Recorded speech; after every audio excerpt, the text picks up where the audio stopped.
slide me with my robot legs over here. Sorry. Got a belt holder here.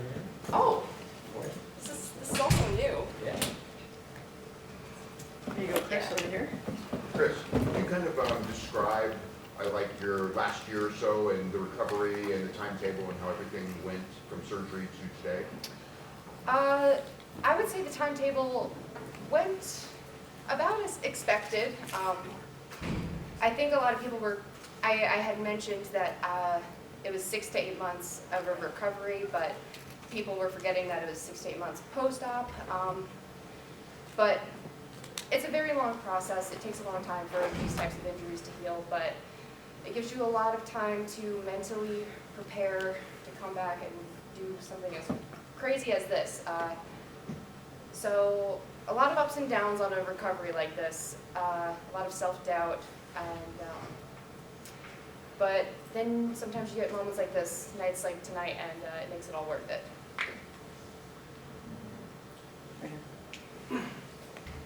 Jack Farmer with Wrestling Inc. Congratulations today on the big win.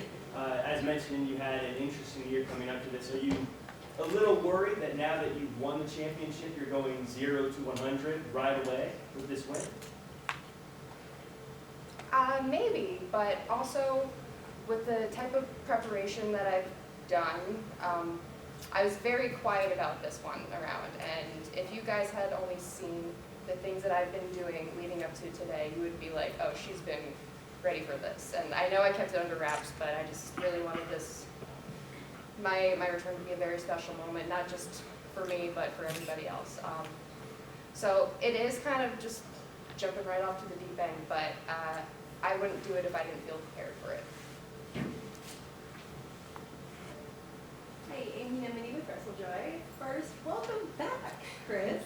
We've all missed you very much, and we've all been waiting for you to come back. Congratulations as well.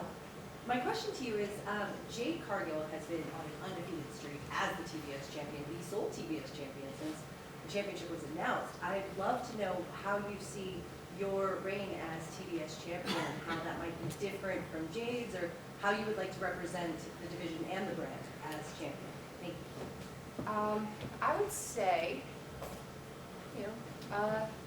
aim for the stars and just hopefully I could have a reign as long as hers. And if that doesn't happen, just I want it to be fulfilling, not just for me, but for the company, for the fans. I want everything that I do to mean something. And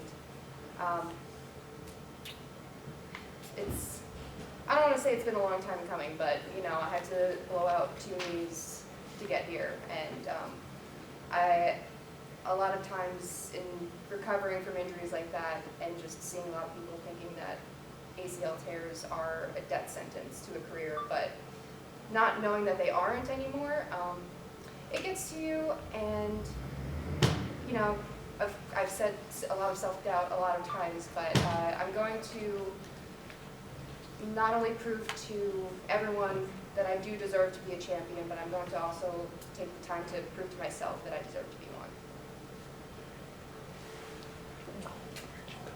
Hi, Kris. Denise Salcedo with Instinct Culture. So you mentioned the ACLs, that being a death sentence, right? Mm-hmm. And not knowing whether or not you can kind of come back from that and having suffered it twice. So with that being said, can you walk us through the mental struggles on top of making sure that you're ready to come back and that you feel prepared coming back? Sure. So this time it was a lot easier of a journey having gone through it before. And originally we thought that it was an ACL and a meniscus tear, but it was just an ACL. And what that means with recovery is that I was in my leg brace walking around 2 days after surgery, not on crutches. And with a meniscus tear, you would not be able to do that. So mentally, I felt like the progress was a lot more just on the upward thing. And it was a lot easier because I'd been through this, like I had said, and I remember when it happened, we thought it was maybe just a hyperextension, and then I got the MRI, and then I got the results, and I read them, and I just cried for 3 hours straight because I was like, oh, I told myself so many times I did not want to go through this again, and I wouldn't wish this on my worst enemy. But I cried it out, got myself together, and I was like, I just gotta come back from this. It's not as much, not that it's not a big deal, but if you really want something and you just work hard for it, it'll pay off, and yeah, it'll pay off. Corey? Corey Lee with the Wrestling Observer. Now, last year was almost a big turning point at this exact weekend. You had that match with Ruby Soho at Rampage where the crowd went crazy for you and were very upset when you did lose. Looking back on it now, going back, obviously, getting all that reaction, and then soon, with the knee injury, and then coming back tonight and ending Jade's streak. Did that kind of cross your mind when you were out here tonight, or was it, just part of the journey? Everything that we do is part of the journey, I would say. But it did cross my mind, coming back to a place where I was like, man, Las Vegas is where I had my first ever main event for AEW, and so many things have changed in 1 year. I don't want to say it's been a full circle moment, but I remember that reaction from last year, and I was like, man, they really like me, and sometimes you don't always hear it in those moments. Like tonight, I could not hear a thing because my mind was just like, oh my god, so much is going on right now, but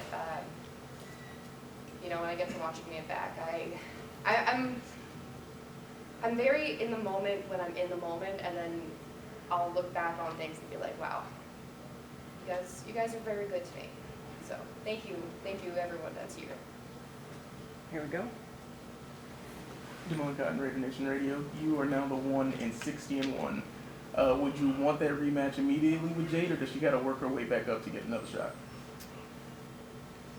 I would be fine with either, considering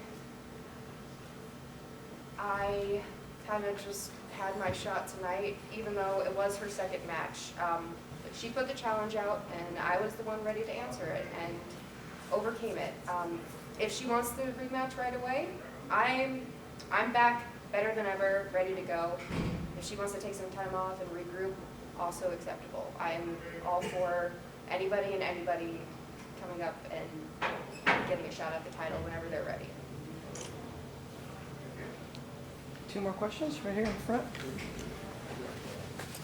Thanks. Steve Paul from 10 Pound. Now you came out huge pop. Now I know when wrestlers step away for a little while, they're nervous when they show up. Maybe if someone forgot you somehow. But when you came out and the place went crazy, how are you feeling? Oof. All day I was like, man, I cannot wait to get this over with, because I have drank so much caffeine today and just sat and just felt my heart. I have like a heart rate tracker, and it says that it tracks an activity for an hour, and I was out there for maybe a minute or two, but that's just how much my heart was racing. But I was just like, I did it to myself. But yeah, it's nice to not be forgotten. I wouldn't say I feared I would be forgotten, because I had constantly seen so much online love for my eventual return. I feared that in my head I didn't deserve to have this big of a moment, because I haven't been here. I maybe had about a total of 18 months that I've been gone due to injuries, and I was like, I know I work hard. I know I work hard at home coming back from these injuries, and I feel so terrible that I can't consistently be on TV because of these injuries, but I know that I'm putting everything that I have into something like this. But tonight definitely proves that it was all worth it, and I do deserve it. Last question for Kris. Takers, here we go. Hi, Alicia, Women's Wrestling Club. So, we love you. We're so happy you are back and champion. We've wanted us for a long time. You were gone for injury. Was there any time, you reflected a lot, and how was that injury process for you? Was it just focusing, or was there a little bit of enjoyment to break it down and kind of reflect on who you wanted to be? Oh, I was miserable the whole time. Especially like, I went through it once, and it was totally different world because it was during COVID. We didn't have any fans. I did think, I was like, okay, so I already came back coming out of a claw machine one time. How am I going to top that another time? So there was a lot of thinking about that, about like, what can I do to top that? And I think this did a pretty good job, but yeah, there's a lot of misery just because of how much I love being here and being on the road and just being a part of something. And it really sucks when you can't do something that you love, and just to have it taken away from you. And I would be here as much as I could just to be a part of it and to support everyone. And at first I felt like I was just in the way, and I was like, why did I even bother to come here? I can't do anything. But then everyone was like, no, we love you, we want you here. I was like, okay. And then now, just seeing everyone backstage and seeing the reaction, I was like, man, you love me. And it's very special. So even when it's very sad, there is always light at the end of the tunnel.